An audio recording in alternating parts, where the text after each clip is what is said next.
ก็คงจะบันนักบันน้อยไปกว่ากันเนาะแต่ว่านี่ที่ปากตังเจริญนี่18เวียงป่าเป้า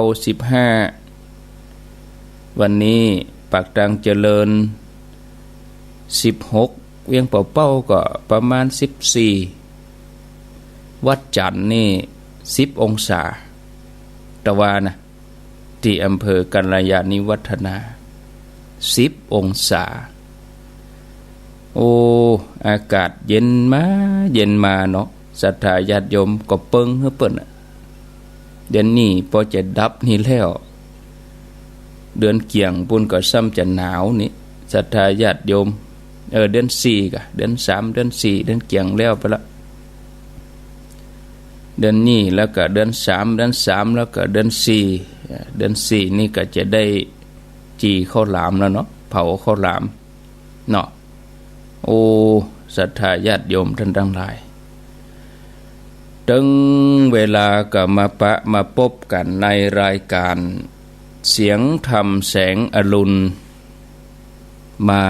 มาพบญาติโยมท่านสาธุชนท่านผู้ฟังทุกคนทุกท่านในรายการเสียงธรรมแสงอรุณดำเนินรายการโดยอัตมภาพพระครูอภิวัฒนวิกรมวัดปากตังเจริญตำบลดอยหล่ออำเภอดอยหล่อจังหวัดเชียงใหม่เป็นผู้รับผิดชอบดำเนินรายการมาพบญาติโยมท่านสาธุชนท่านผู้ฟังทั้งหลายเป็นประจำห้องกันลุกปุ๊กกันตื่นต่อจากรายการเสียงธรรมแสงทองสัพเพเหระปกิณกะใกล้แจ้งรายการที่จบไปเมื่อตะกี้นี้ดำเนินรายการโดยท่านชัยวัฒน์นาคเสโนท่านชัยวัฒน์หรือว่าตุลุงยองจัดรายการประคับประคองเวลาตั้งแต่ตี 3เป็นต้นมาตี 5อาตมาภาพก็รับผิดชอบส่วนเมื่อแรงนั้นท่านชัยวัฒน์ก็ได้ทำหน้าที่แทนไปหลายวันอยู่ตั้งแต่วันจันทร์พุธละก็เนาะจันทร์การพุธพุธละจัดรายการแทนวันนี้ก็ชดเชยเวลาบ่าย 3วันนี้ไม่ได้ไปที่ไหนก็จะมาจัดรายการฮือพอออกไม่ออกศรัทธาญาติโยมเขาทั้งหลายได้ฟังในส่วนของเจียงใหม่ละปูนเมืองฝางจอมตองดอยหล่อบ้านโฮงเวียงหนองล่องแล้วก็พี่น้องตังแม่แจ่มบ่าย 3บึดก็ก้อยปะกัน2วันพัดกับวันศุกร์ส่วนมาเจ้านี่บะล่ำที่จะขาดเนาะทำได้ไปที่ไหนก็มาปะศรัทธาญาติโยมท่านทั้งหลายท่านก็ลุกมานึ่งข้าวให้ข้าวก็ประสุกละบางท่านก็กำลังจะลุกนี่ออกจากที่นอนทำธุระส่วนตัวเข้าห้องน้ำบางท่านก็ออกเดินทางไปต่างจังหวัดเปิดวิทยุฟังในรถบางท่านก็เตรียมตัวที่จะเดินทางบางท่านก็เริ่มที่จะห้องลูกห้องหลานลุกเตรียมตัวจะไปห้องห่ำห้องเฮียนช่วงนี้ก็เป็นฤดูการสอบของนักเรียนสอบแล้วเปิ้นก็จะมีการปิดเทอมกันนะเนาะแต่บ่ได้ปิดมื้อปิดประมาณสัปดาห์ก็2สัปดาห์ก็ปิดห้องห่ำห้องเฮียนกันพ่อแม่ศรัทธาพ่ออุ้ยแม่อุ้ยที่นอนบ่หลับก็ตื่นมาเปิดวิทยุฟังรายการธรรมะหลายคลื่นหลายสถานีที่เปิ้นรับสัญญาณก็ต้องขออนุโมทนาบุญตวยฟังที่นี่บปะก็ไหลไปที่หั่นบปะก็ไหลไปที่นี่เนอะญาติโยมบางครั้งบางทีก็ติดขัด ในเรื่องของทางเทคนิคพ่องอุปกรณ์พ่องเครื่องพ่องเครื่องส่งพ่องคอมพิวเตอร์พ่องอินเทอร์เน็ตพ่องเนี่ยก็หลายสาเหตุหมู่เฮาเจ้าข้านี่ถึงเวลาเฮาก็เปิดฟังแล้วลูกแต่ที่สถานีที่เปิดนี่บางทีก็ดับไปกำหมกบ่ต้องดับเหมือนหมกนาทีเดียวเนี่ยปะโถบ่เป็ดต้องฮอดรับสายโทรศัพท์โอ้ยังดับไปเฮียนี้ฟังขาดตอนไปหน่อยก็เดือดร้อนศรัทธาญาติโยมเนาะก็แสดงว่าธรรมะนี่อยู่ในจิตในใจศรัทธาญาติโยมท่านทั้งหลายรถที่จะวิ่งได้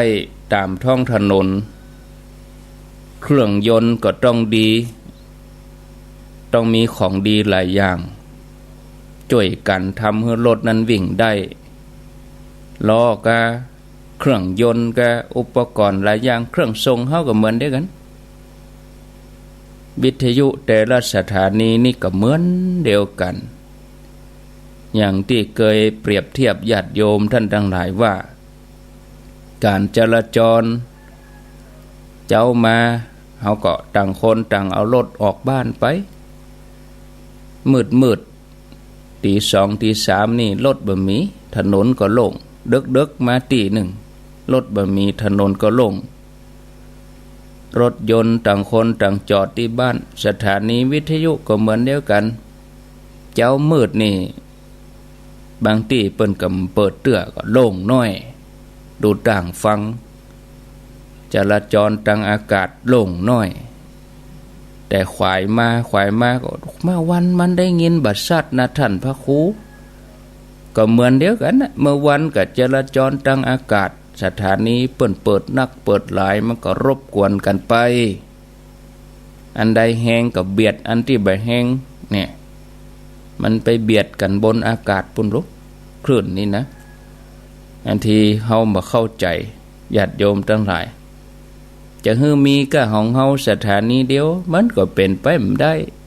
บ่พอรถมันมียี่ห้อเดียวก็มันก็มียี่ห้อเดียวหลายยี่ห้อหลายค่ายสถานีวิทยุก็เหมือนเดียวกันหลายที่หลายแห่งบางอำเภอมี 4-5 สถานีบางอำเภอมีสถานีเดียวอันนี้เฮาก็เลือกเอานะท่านผู้ฟังญาติโยมจะฟังอันหยังก็เลือกเอารถที่จะวิ่งตามท้องถนนนั่นก็มีดีหลายอย่างช่วยกันวิทยุนี่จะพัฒนาขึ้นได้ก็ต้องดีหลายอย่างหมู่เฮาทั้งหลายก็ต้องช่วยกันสนับสนุนคือกำลังใจบางสถานีเปิ้นสละเวลา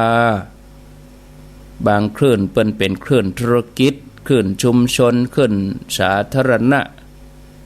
เปิ้นอุตส่าห์สละเวลาเอาเวลานั้นเจียดมาให้กับรายการโดยเฉพาะรายการพระเจ้าพระสงฆ์นี่มาแต่บอกว่าโอ้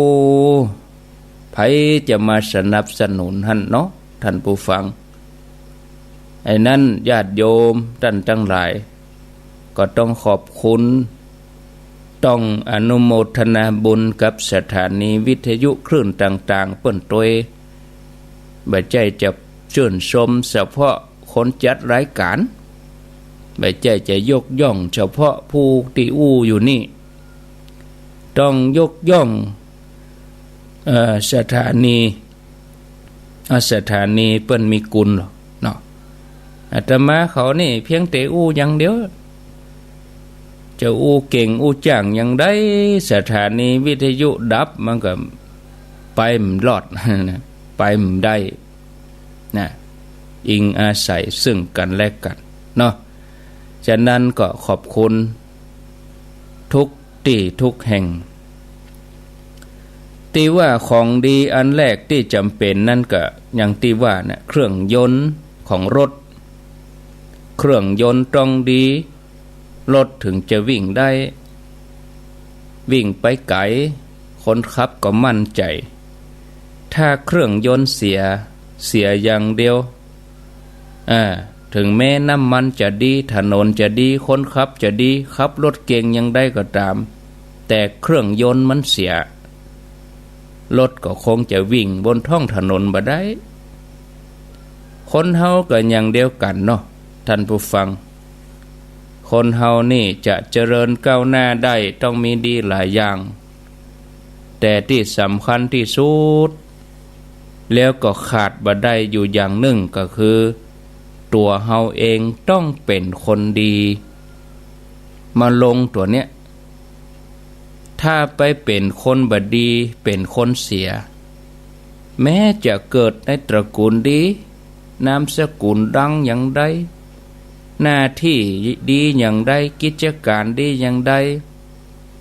ได้เจ้านายดีแสนดีอย่างใดถ้าตัวเฮาบดีก้าวหน้าบ่ได้ฉะนั้นญาติโยมคนที่จะมีความเจริญก้าวหน้าก็จะต้องทำงานอย่างหนึ่งเหี่ยก่อนคือทำงานให้ตัวเฮานั่นเป็นคนดีอันหยังที่จะทำให้ตัวเฮาเป็นคนดีกินอาหารกะใจโอ้วันนี้กินอาหารขาบนี่แปลงรู้อาหารดีขนาดจะทำให้ตัวเฮาดีก็มันใจเตื้ออาหารดีครบ5 หมู่นั่นเพียงแต่ทำให้เฮาเป็นคนแข็งแรงเฮามีทรัพย์อีกเฮามีทรัพย์นักแล้วก็ทำให้เฮาดีก็พิษเข้าไปแถมตัวทรัพย์สินเงินทองนั่นจ่วยให้เฮาเพียงแต่ว่ามั่งมีสีสุขสะดวกสบายจะกินจะแอวยังได้มันสะดวกสบายนะก็บ่ใช่คำตอบว่าจะให้เฮาเป็นคนดีบางทีคนมีเงินนักเป็นคนบ่ดีก็มีนะความรู้แล้วทำให้เป็นคนดีก็บ่ได้ตึงหมดนะบางทีคนมีความรู้นักแต่นักว่าโดนตำรวจยับไปเหี้ยความรู้มีนักจบปริญญาบ่ฮู้กี่ใบไปก่ออาชญากรรมเพราะความโลภฉกชิงวิ่งราวบางทีเฮาก็จังได้ยินข่าวญาติโยมบ่น่าสักหน่อยความรู้ท่วมตัวความรู้ท่วมหัวเอาตัวบ่รอดนี่ก็มีนะสิ่งที่จะทำให้คนเฮาเป็นคนดีได้นั่นคือธรรมนิกาท่านผู้ฟังญาติโยมธรรมะนี่เป็นสิ่งที่แปลกเหมือนกันเนาะเมื่อคนไหนมีไว้คนนั้นน่ะเป็นคนดีนะแล้วก็เป็นที่ยอมรับกันตึงตั้งโลกตั้งธรรมความกตัญญูก็ถือว่าเป็นธรรมะเหมือนกันน่ะที่เปิ้นว่าไผมีความกตัญญูเป็นคนดีนิมิตตังสาธุรูปนังความกตัญญูเป็นเครื่องหมายของคนดีก็ความกตัญญูคือธรรมะหิริโอตปะก็เป็นธรรมะเนี่ยความละอายแก่ใจความเกรงกลัวละอายที่จะทำบาปเกรงกลัวที่จะทำบาปทำกรรมเกรงกลัวต่อกฎหมายบ้านเมืองกลัวต่อบาปต่ออกุศลที่ตัวเองจะทำนี่เพราะมีธรรมะพ่อแม่ที่มีธรรมะก็เป็นพ่อแม่ที่ดีลูกที่มีธรรมะก็เป็นลูกที่ดีผัวที่มีธรรมะก็เป็นผัวดีเมียมีธรรมะก็เป็นเมียที่ดีเนาะกึดเอาคนเดียวก็แล้วกันญาติโยมแม้ในเรื่องของการแข่งขันต่อสู้กันบ่ว่าจะเป็นการกีฬาบ่ว่าจะเป็นธุรกิจอะไรอย่างก็ตามญาติโยมท่านผู้ฟังปีที่เป็นเรื่องของการชิงชัยแข่งขันถ้าฝ่ายชนะมีธรรมะคนก็นับถือถ้าว่าฝ่ายที่พ่ายแพ้มีธรรมะคนก็อินดูหันอกหันใจบอกว่าภัยจะเป็นอันยัง เป็นครูเป็นลูกศิษย์เป็นนายจ้างเป็นลูกจ้างเป็นโจทย์เป็นจำเลยเป็นผู้พิพากษาเป็นตำรวจเป็นผู้คุมเป็นนักโทษเป็นพระเป็นเณรเป็นเจ้าบ้านเป็นไผก็ตามนะแล้วก็เป็นอย่างที่ตัวท่านทั้งหลายเป็นอยู่เวลาเนี้ยเป็นอุ้ยเป็นหม่อนเป็นลูกเป็นหล้านแล้วบอกว่าไผจะอยู่ที่ไหนตั้งแต่อยู่ในตรงในนาไปจนถึงหอดอยู่ในทำเนียบรัฐบาลตั้งแต่อยู่กาดอยู่ลีไปจนถึงป้นพดไปแผ่วผู้อำนวยการแผ่วอธิบดีเนาะแผ่วในแผ่วเบาตั้งแต่กาดแต่ลีตั้งแต่ตรงแต่นาไปถึงหน่วยงานองค์กรบ่ว่ารัฐบ่ว่าเอกชนถ้าผู้นั้นเป็นคนมีธรรมะเขาก็ว่าเป็นคนดีสิ่งที่คนเฮานิยมกันว่าดีนั้นมีหลายอย่างแล้วก็แต่ละอย่างก็ต่างกันไหมนะแล้วแต่ใครจะชอบอันยังคนไทยนี่เฮาชอบอย่างหนึ่งคนฝรั่งก็ชอบเป็ดแถมอย่างหนึ่งคนจีนคนแขกคนต่างประเทศเนาะก็ชอบไปแตกต่างกันนะมันมีที่จะเหมือนกันนะแต่ไข้หัวกับให้นี่เหมือนกันเนาะเสียใจเหมือนกันดีใจเหมือนกันนี่แต่เรื่องอื่นๆบางทีก็บ่เหมือนกันก็มีอันยังที่ชอบแตกต่างกันไปภาษาคนสมัยใหม่ว่ารสนิยมมาบะตรงกันนะแต่ธรรมะนี่มีความเป็นสากลฝรั่งก็ให้เป็นคนดีคนจีนก็ให้เป็นคนดีแขกก็ให้เป็นคนดีเนี่ยมันก็ท่านผู้ฟังคือธรรมะนี่เป็นสากลที่กูคนกูจัดกูภาษาเปิ้นชอบตรงกันไผก็ชอบคนดี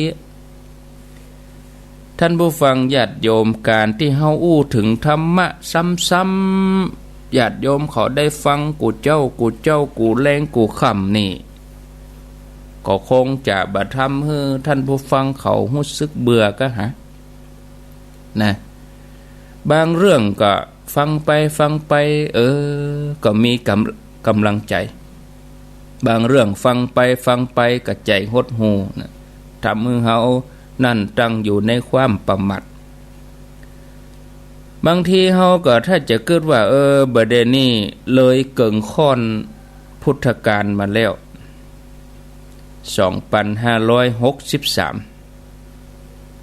2563ยังได้ก็ศรัทธาญาติโยมการเผยแผ่ธรรมะก็ตึงจะทำไปอย่างเงี้ยจนญาติโยมเขาวัดเขาว่าจนญาติโยมเขามันทำบุญประพฤติปฏิบัติธรรมเนี่ยบางทีคนทั้งหลายอาจจะเข้าใจว่าธรรมะอยู่ที่กับตุเจ้าธรรมะอยู่ที่วัดแล้วก็เข้าใจว่าคนธรรมะธรรมโมนี่ต้องเป็นคนเฒ่าคนแก่งกงันซกไม่เต้านั่งก้มหน้าเนี่ยอันนี้มใจศรัทธาญาติโยมธรรมะเป็นของกู้คนคำว่าธรรมะแปลกันว่าสภาพที่ทรงไว้อันนี้แปลให้ยากแล้วก็ถ้าจะแปลแบบง่ายๆให้เข้าใจในทางปฏิบัติธรรมะแปลว่าความถูกความดีถูกกับดีอันนี้แหละคือธรรมะบ่ว่าจะเนี่ยอันยังก็ตามญาติโยมถ้าทำถูกตัวทำดีตัวอันนี้ก็ห้องว่าถูกธรรมะถ้าทำผิดทำเสียก็ผิดธรรมะจำเอาง่ายๆเนี่ยนะถ้าเปิ้นแปลกันท่านมหาปรริญญาเนาะคุณมหาทั้งหลายเวลาเปิ้นแปลธรรมะบอกว่าธรรมะก็คือสภาพ ที่ทรงไว้ก็มีความหมายก็คือความถูกกับความดีนั่นท่านผู้ฟังนะที่ว่าทรงไว้นั่นก็คือบ่ฮื้อมันล้มบ่ฮื้อมันเซบ่ฮื้อมันเสียหลักนะเจ้าอี้ก็ได้ความแล้วว่าธรรมะคืออันหยังแล้วที่นี้ถูกกับดีนั่นอยู่ที่ไหนมีอยู่กันในวัดเจ้าอันกะเฮาเกิดเอาคนเดียวเฮาก็ฮู้ถูกกับดีนั่นอยู่กับงานมีอยู่กับงานกะก็มีถูกมีดีอยู่ที่หั่นแล้วที่นั่นมีถูกมีดีที่ไหนมีถูกมีดีที่นั่นก็มีธรรมะบางคนเกิดว่าโอ้คนกำลังทำงานกำลังยุ่งบ่มีเวลามาฟังธรรมะบ่มีเวลามาปฏิบัติธรรมรอว่างๆสักหน่อยก่อนก่อยมาฟังก่อยมาปฏิบัติที่เกิดอย่างอีก็อยู่ในแผนกอยู่ในแผนที่จะบวชธรรมะเหมือนกันอันนี้ก็เกิดว่าธรรมะเป็นของวัดเนาะ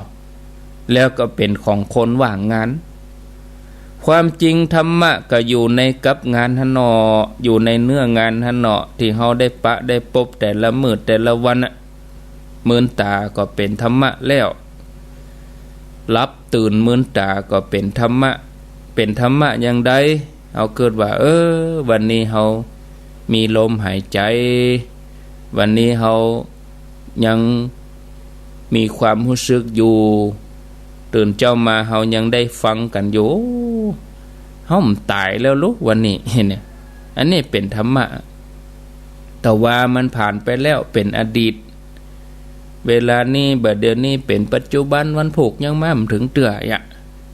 เฮาเกิดอย่างอี้เนี่ยตื่นมาก็เป็นธรรมะคือตื่นมาก็ได้บุญเนาะแล้วบอกว่าธรรมะคือความถูกความดีลองสอบถามตัวเก่าเพราะว่างานที่เฮาทำอยู่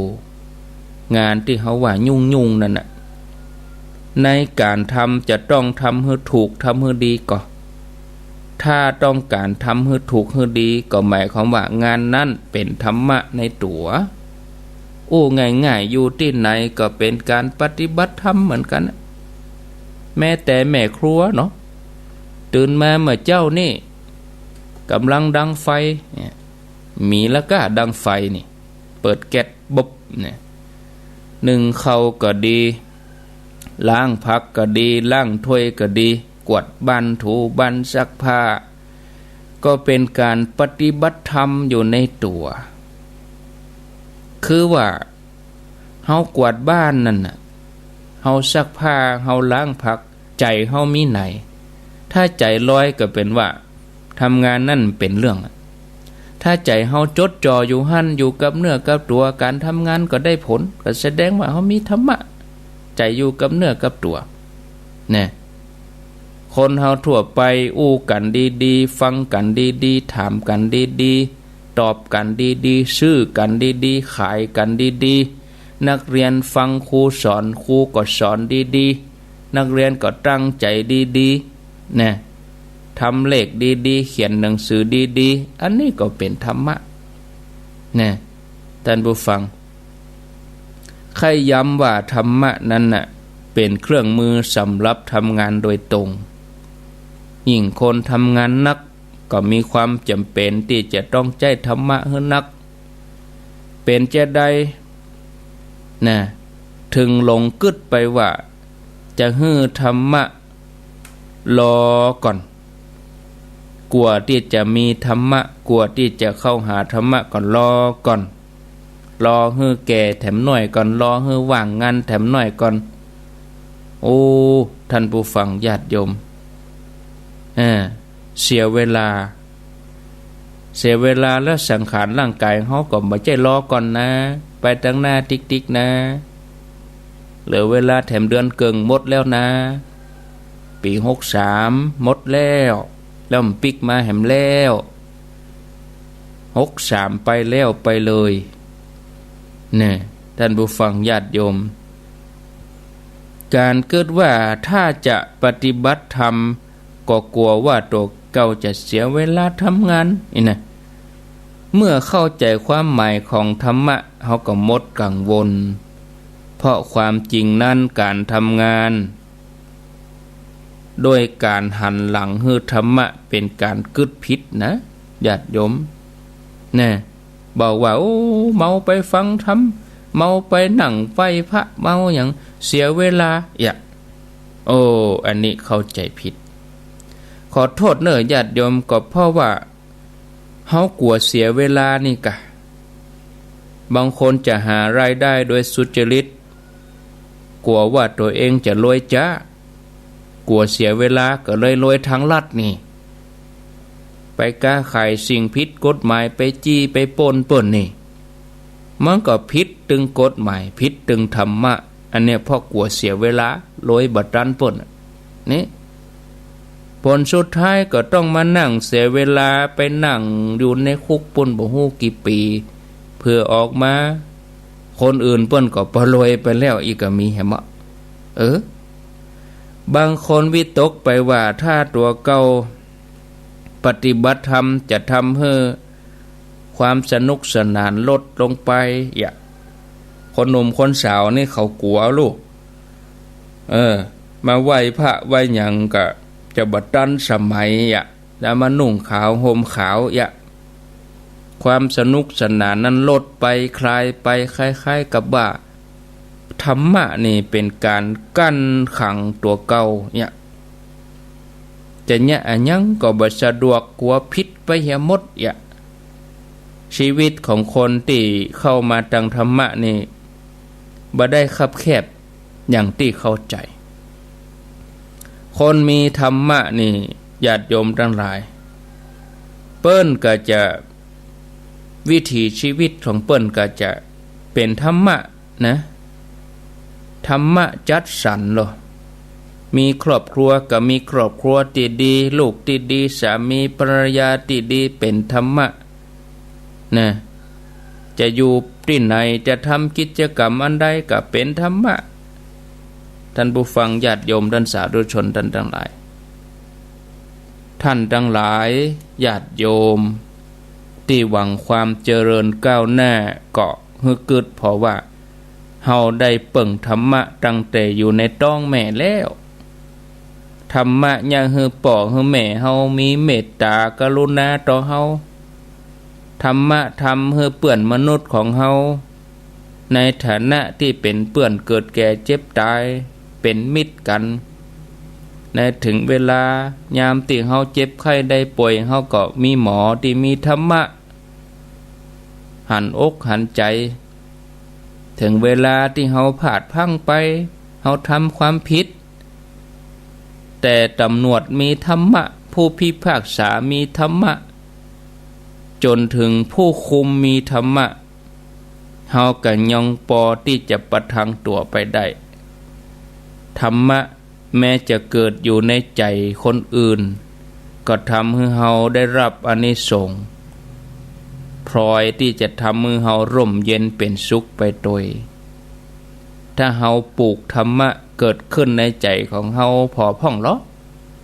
เฮาจะได้รับความร่มเย็นต่อใดกี่ร้อยกี่พันเต้าเหมือนเฮาทั้งหลายขอเปิ่งครูบาอาจารย์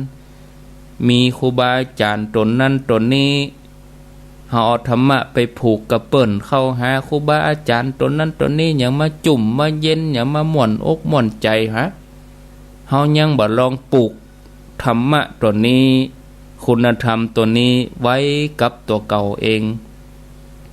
เนี่ยจะทำให้เฮาเจริญก้าวหน้าธรรมะเนี่ยจะช่วยเฮาสุขสบายถึงเฮาจะจากโลกนี้ไปแล้วธรรมะนี่แหละจะโดนใจให้ญาติพี่น้องของเฮามิตรสหายเฮาปากันมาเผาศพเฮามาเสียศพเฮาปากันระลึกนึกถึงธรรมะที่มีในตัวเฮาเนี่ยจะช่วยดลใจให้ลูกให้หลานทำบุญกึดเติงหาเฮาถึงแม้เฮาจะล้มหายตายจากไปกี่สิบปีก็ตามธรรมะญาติโยมทั้งหลายกับเฮาท ที่เฮาจะปฏิบัติกันเนี่ยเกี่ยวข้องตั้งแต่เกิดจนกระทั่งถึงเฮาจากโลกนี้ไปเหลือกะเต้ากะกระดูกธรรมะบ่เคยทอดทิ้งแม้ว่าบางคนจะทิ้งธรรมะไป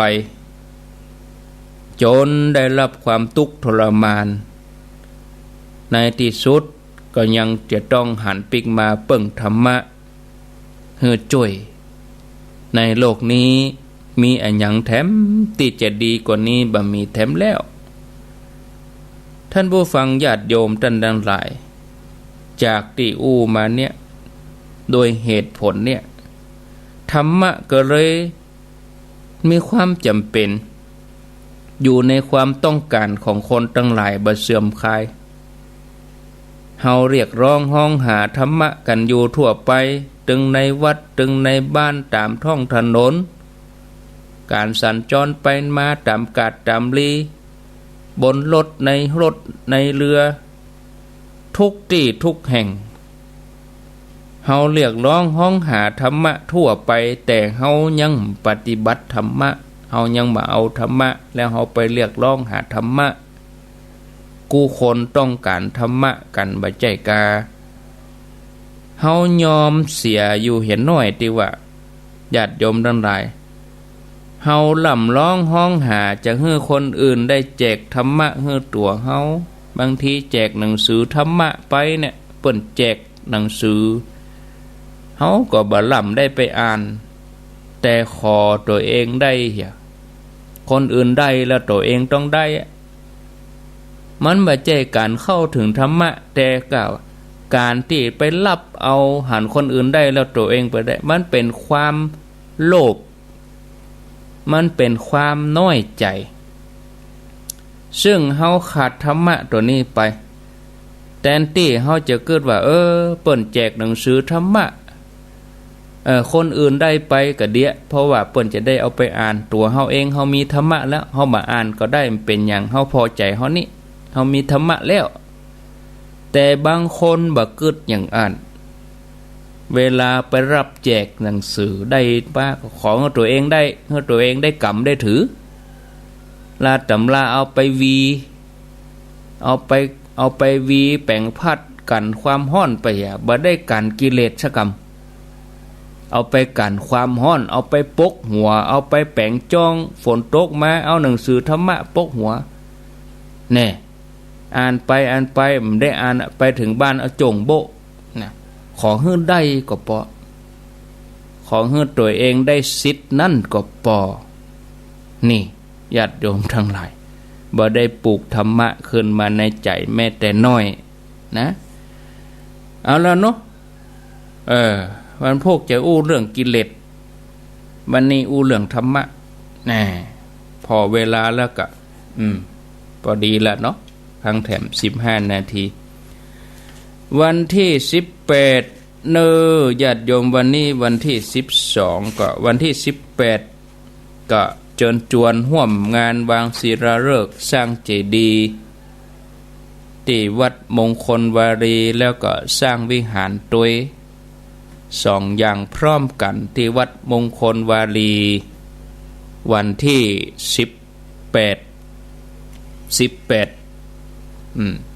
พฤศจิกายนวัดมงคลวารีนี่ตั้งอยู่ตำบลขวงเปาอำเภอจอมทองจังหวัดเชียงใหม่ใกล้ถนนหาง่ายไปจอมทองมีทางขวาลูกจอมทองมาจะไปเชียงใหม่มีทางซ้ายลูกเชียงใหม่ไปเลยปักตังตะลี่ไปจำเอาก่อนถึงขนส่งขนส่งจอมทองหน้าวัดเปิ้นจึงมียักษ์หรอกมีซุ้มประตูแล้วก็มีที่ตรวจสภาพรถเอกชนตรอ.ลูกจอมทองมาก็ลงรถท่านก็ถึงปากประตูวัดแล้วง่ายวัดมงคลวารีวันที่18เปิ้นจะวางศิลาฤกษ์สร้างเจดีย์แล้วก็วิหารวัดมงคลวารีนะเชิญชวนญาติโยมท่านทั้งหลายหลังจากนั้นจากวันที่18แล้วก็วันที่26นี่นะก็เชิญชวน ญาติโยมท่านทั้งหลายทุกท่านทุกคนเชิญชวนมาร่วมกันได้ยกยอดชัดที่วัดดอนจันทร์วัดดอนจันทร์มีที่ไหนบางท่านก็จำสับสนว่าดอนจันทร์ที่ไหนบ่ใช่ดอนจันทร์ในเวียงเชียงใหม่นี่นะปุ้นดอนจันทร์เชียงไฮ้ปุ้นดอนจันทร์เวียงกะหลงเชียงไฮ้ปุ้นวันที่26 พฤศจิกายนก็ขอเชิญชวนญาติโยมท่านทั้งหลายเวลา 8 โมงถึงเที่ยงกึ่งอันนี้ไผจะไปผูกผ้าแพรไผจะไปปิดทองยอดชัดก็เจริญปอน17 ชุดด้วยกันยอดชัดนี่นะช่วงเมื่อไงเผื่อข้อตอนเมื่อไงนั้นกึ่งตอนกึ่งวันนั้นก็ปิดทองแล้วก็มีการแสดงศิลปะวัฒนธรรมหัววัดหัวว่าต่างๆกลุ่มจังฟ้อนศิลปะก็แสดงกันนะเต็มที่เนาะ11 โมงก็ถวายเพลพระสงฆ์เที่ยงก็ญาติโยมก็กินข้าวกินน้ำนะรับประทานอาหารแบบลงทานแล้วก็เวลาบ่ายโมงเกิงนี่เปิ้นจะแห่ยอดชัดกันถึง17 ยอดมาไงนี่เฮาผูกผ้าแพรกันเด้อถ้าใครจะไปผูกก็ต้องไปผูกก่อนบ่ายโมงเกิงนะตั้งแต่ 8 โมงไปมันเจอว่าโอ้เปิ้นกำลังจะโยกแล้วเดี๋ยวขอผูกผ้าก่อนมันบ่สะดวกล่ะเด้อใครจะไปผูกผ้าแพรจะไปก่อนงานนั้นก็ได้ถ้ามันได้ไป26ก็ไป25ไป24วันที่26มันจะสุ่นเปิ้นก็หามันจะยุ่งเปิ้นก็หาเฮาก็ไปเหีย24 25อีน่ะอาตมานี่ก็วันที่20 21นี่จะไปละก็แล้วที่วัดมงคลวารีวันที่20 21นี่ก็จะเดินทางไปละเนาะแล้วก็เปิ้นจะแห่กันขบวนแห่ยอดชัด17 ยอดแล้วก็พระสงฆ์เจริญพุทธมนต์บ่าย2 โมงครึ่ง2 โมงปลายแก่ๆน้อยก็เพิ่นก็จะมีประธานเจ้าภาพเนาะเจิมยอดชัดผูกผ้าแพรแต่ละท่านเพราะว่าบางท่านเขาเจิญเปิ้นมาตอนบ่ายถึง17 ยอดเลยเรียบร้อยแล้วก็จะมีการยกยอดชัด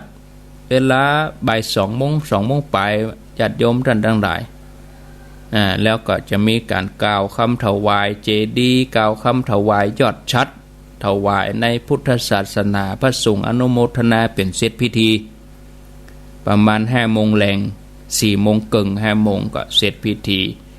แล้วก็จะมีการเตรียมสถานที่ที่จะพุทธาภิเษกสวดมนต์ตันเนาะตามแบบเบ้าประเพณีล้านนาเริ่มประมาณ 19:39 นาทีจุดเทียนต่างๆพระสงฆ์ก็สวดมนต์ตันนะท่านผู้ฟังญาติโยมจนฮอดปุ่นขวนเข้าติบจนฮอดสวดเบิกปุ่นนะอันนี้ก็จนจวนญาติโยมท่านทั้งหลายเนอะวันที่26ที่วัดดอนจันทร์ตำบลเวียงกะหลงอำเภอเวียงป่าเป้าจังหวัดเชียงรายก็วันที่11ปุ้นแถมกำ11 ธันวานี่ก็เป็นประเพณีจัดมาได้11 ปีนี้ก็ปีนี้11 ปีปีหน้า12 ปีจัดมาได้12 ปีแล้วงาน11 ธันวาอิติปิโส108แล้วก็ปีนี้นี่ที่วัดม่อนฤาษีเปิ้นบ่มีปริวาสเนอะเปิ้นเว้นวรรคเว้นไปปีหนึ่งสถานการณ์โควิดเนาะพระสงฆ์มาจากทั่วสารทิศก็อันตรายลำบากมาลูนก็จะลำบากการแก้ไขกันไว้ดีกว่าแก้มาลูนนี่ยากก็ท่านพระครูศรัทธาเปิ้นก็เลยขอวันปีนี้ก็เว้นไปปีหนึ่งสำหรับงานปริวาสม่อนฤาษีแต่อิติปิโสก็ยังจัดอยู่เหมือนเดิมก็นิมนต์พระเจ้าประสงค์ไกรหิมกับศรัทธาญาติโยมเฮาเหียวันที่11 ธันวาช่วงเมื่อวันนั้นก็ ตอนบ่ายประมาณบ่าย2 โมงก็อันนี้ยกยอดชัดศาลาการประเรียนที่วัดปากตังเจริญนี่ศาลานี่ก็สร้างมาเกือบ30 ปีแล้วเนาะกลางวาษานี่หัวสุดวาษาหัวมาได้หลายวาษาแล้วฟังธรรมกรรมกะเอาน้ำขู่มาตวงมีหั่นปีกะตีศรัทธาเขามามีจัดงานหั่นปีงานอย่างหุโอ้คนเท่างานสลักก็งานอย่างหุนะโฟนตกตกสื่อคนเท่าพอดีเลยกล้าคว้าเก้าอี้นี่ไปเกิงศาลาปุ๊กะถ้าคนแบบเดียวนี่เขาจะไปนั่งกับปื้นนี่มันยากเนาะศาลากาวิหารกาแม่เดนี่ลงเก้าอี้เป็นส่วนใหญ่อินดูนั่งกับปื้นคนเท่าบางทีลูกหยักนั่งหยักส่วนใหญ่นี่เปิ้นจะลงเก้าอี้หมดก็จะได้บูรณะซ่อมแซมวันที่11นั่นก็มาอนุโมทนาบุญด้วยกันเนาะมายกยอดชัดศาลาแล้วก็มาค่ำมาแรงมาก็สวดอิติปิโสมานอนเพก็ได้เนอะมานอนเพก็ได้เชิญชวนมาเจ้าเขาก็ทำบุญตักบาตรแล้วก็แยกย้ายกันไปเอาแล้วข้างแหมบักกี้นาทีวางสายญาติโยมจะโทรมาก็ขอเจริญพรที่หมายเลข0998366322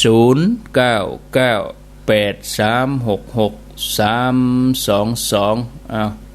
อนุโมทนาจะแจ้งผลการนับฟังจะได้ก็อนุโมทนาบุญรับสายเจริญพรไม่จ่าเจ้าพระครูว่าจะได้ทำดีทำถูกก็มันก็ทำถูกธรรมะนะจ๊ะทำดีทำถูกก็ถูกธรรมะศีล5 ข้อนั่นก็ศีลธรรมะอันนั้นแม่ใครไปดันจันมันคนขาดกัน2 คนเด้อพระครูประกาศไปเลยใครไปก็แถม2 คนเด้อเตียนรถแม่จันนะบอกเบอร์โทรด้วย0872107478เจ้าในการเรือนสายเจ้าบิดไปบิดไป2 คนใครจะไปก็ติดต่อไปเจริญพรไหว้สาเจ้าตัวหนูจากที่ไหนจากบ้านล่องเคอกวาวเจ้าบ้านล่องเคอกวาวน้องใบเตยกะแม่ละเจ้าหายไปเมื่อนี่ใบเตยเจ้าตัวลุงห้องลูกอย่างใดลูกเจ้ากินผักตังป่ายลูกควายกินผักตังเกาลูกเจ้าได้หลายลูกควายได้น้อยลูกเจ้าเป็นนายลูกควายทำให้ลูกหลานเป็นนี่เป็นค่าเด้อจำได้อยู่ได้ยินชัดก่อนนี่บ้านน้องได้ยินชัดเจ้าดีแล้วค่ะโชคดีเนอะเรียนหนังสือเก่งๆเนอะดีมีสุขน้องใบเตยบ้านล่องเครือกวาวเจริญพรครับผมกลับไว้ครับอันนี้เน้นรักครับเน้นรักนี่เดี๋ยวนี้ได้ยินทีก่อนครับได้ยินทีครับอันเทียบกับเมื่อเอาคราวก่อนในอันใดได้ยินทีอันนี้จะชัดกว่าอันนี้จะดีกว่าแจ๋วมาแหมหน่อยเนาะครับอันนี้จะดีกว่าอันนี้แหมสักติดนี่จะแปลงแหมอยู่ครับยังบ่สมบูรณ์ 100% เด้อเอาให้มันไปไกลๆเนาะนั่นก็เอาอย่างน้อยก็ไปถึงบ้านแม่จันก็ยังแควนครับไปถึงมอกตุ่งเซียวมานำบ่หลวงก็ยังพอใจละนี่นะครับผมแปลงแฮมอยู่เนาะสาธุเนใช่เจริญพรกราบนมัสการครับผมอาจารย์นิพนธ์ครับผมพระธาตุดอยสะเก็ดนิมนต์เนอะไปป้ากันปูนมรดกตุลุงมณิตตุลุงนิพนธ์ป้ากันปูนมรดกปะโทครับสวัสดีนะครับนมัสการครับผมนิมนต์นะครับใบสาเนอะเอาศรัทธาไปตัวไปป้ากันพวกนัดพบกันปุ้นกะ จากที่ไหน น้องเบี้ยวครับ อ๋อน้องเบลน้องเบลไปก่อนฮะ สองหก104ครับ 26นี่ไปก่อนน้องเบลพอก่อนกะ ไอ้อย่างเหรอ จะไปก่อนน้องเบลอ่ะ ไป ที่ เหรอ 26นี่ ไป พอกันเนาะ มันสะดวกเด้มันไก่เนาะ ค่อยแต่สะดวก ถ้าไก่หมกในเวียงนี่ได้กา รถลา แม่น104นี่เปิ้นฮับเนาะวันนี้เนาะ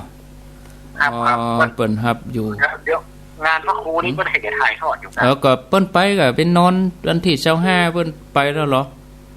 ปีนานเขาอะลูกเน้นพระ ที่ เขา วัดดอนจันทร์เชียงราย โอ้ก็เปิ้นไปก็เปิ้นถึงกะแล้วรู้ เอาไปเล่นตังตัวเอง วันที่11ธันวาเปิ้นแหมตัวอ่ะ วันเอาไปแอวอะกะ นั่นกะบรรยากาศก็เหมือนเฮาอยู่ในงานน่ะกะเนาะ เป็นกำลังใจให้พ่อครูนั่งเลยครับ สา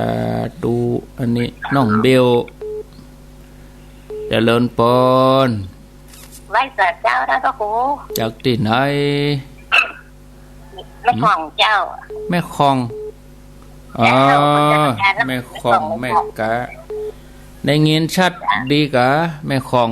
เจ้าชาตินี้เจ้า ฟังห้องไผ่ห้องลุงดมนี่กะ เจ้าของครูดมแล้วเจ้า อ๋อห้องลุงดมยินดีเนอ เจ้า สวัสดี เจ้า คนน้อยเนาะเจริญปน พระเจ้าเท่าพระครู อันนี้ที่ไหน แสนภูมิเจ้า เซนพรมตุงปี้ เจ้า ได้ยิน ว่า ชัด ทาง ดี บ้าน กว่า เขานี่นะมันจะอันตี3นี่อันมันก็ได้ยินสถานีเดียวเนาะที่อันตุจีสมบัตินะเนาะน้ำบัวหลวงอ่ะแต่มันคนนี้มันได้ยิน ก็หลายสาเหตุ แล้วก็มาฝ่ายนี่ได้ยินลุงโดมนี่ได้ยิน ก็เขาก็เนี่ยได้มันทำใจเฮียกะ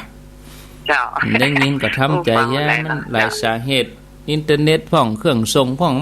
มันหลายสิ่ง จ้าทุก อย่างรถนะกะก็รถดีอ่ะคนขับบะหมี่อ่ะมันก็ไปมันได้อ่ะ คนขับจัดดีน้ำมันหมดมันก็ไปมันได้อ่ะ อินดูเหมือนกันอาตมาก็บอกโหใหญ่ๆเนาะเอาตุลุงมานิดสุดช้อย ครับครับนมัสการขึ้นนั่นนี่มันตรงกับ102มันเป็นขึ้นอันอย่างตัวนี้ท่านพระครู มันก็102มันตรงกันก็102นะกะ ผมปัจจัยกันนะขึ้นกับบ้านตู้ดินนะผมเปิดจำเสน่ห์พอดีผมไหลมาหน่อย ก็ไหลเสาะหากันมันก็มี มันเป็นขึ้นแล้วห้อยต้องซักน้ำใจกัน 89ก็มีไปถึงจะได้ห้อยต้องซักกับ มันเป็นขึ้นของอันอย่างกูโจ้ น่านฟ้าจบมาแล้วครับว่าเราผูกไหลมาแน่นี่ น่านฟ้าเรดิโอน่านฟ้านะ วันที่26ปัจจุบันน่านฟ้ากะ น่านฟ้ากะตั้งอยู่ที่ไหนนี่ น่านฟ้านี่อยู่เพ่ป่าแดดดอนใจเพ่ โอ้ได้ยินจัดที่กับนี่สาธุได้ยินหมดเวลาสาธุเนอ ครับนมัสการครับ26เดือนเนาะครับ หมดเวลาแล้วเมินบ่ได้ละกดวางละเนอเอาละขออนุญาตลาไปก่อนรายการเปิ้นมาท่านี้นะก็ยังได้มาฮู้เตือเดี๋ยวถ้าท่านมาหาเปิ้นบ่มาอาตมาก็ก้อยต่อถ้าเปิ้นมาเปิ้นจออยู่นี่ก็เอาเสียงเปิ้นออกไปลาที่ 104.5 ฝ่ายหินลาเมืองฝางด้วยเนอส่วนของลุงดมเขาแม่แจ่มเขาเจียงไฮ้นี่ก็ฟังปกติเหมือนเดิมอายุวโนสุขังปลัง